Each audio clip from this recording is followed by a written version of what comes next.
காணொளி அன்பர்கள் அனைவருக்கும் வணக்கம். ஔவையார் இயற்றிய மூதுரை செய்யுள் 2.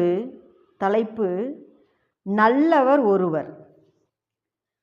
நல்லார் ஒருவர்க்கு செய்த உபகாரம் கல்மேல் எழுத்துப்போல் காணுமே, அல்லாத ஈரமிலா நெஞ்சத்தார்க்கு ஈந்த உபகாரம் நீர்மேல் எழுத்திற்கு நேர் என்பது செய்யுள்.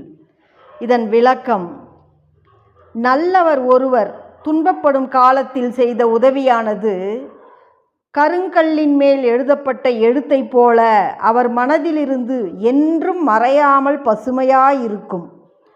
ஆனால் நல்ல குணம் இல்லாதவர்க்கு செய்த உதவியானது நீரின் மேல் எழுதப்பட்ட எழுத்தை போல அப்போதே மறைந்துவிடும் என்பது அழகான விளக்கம். நன்றி. மீண்டும் அடுத்த தலைப்பை பார்க்கலாம்.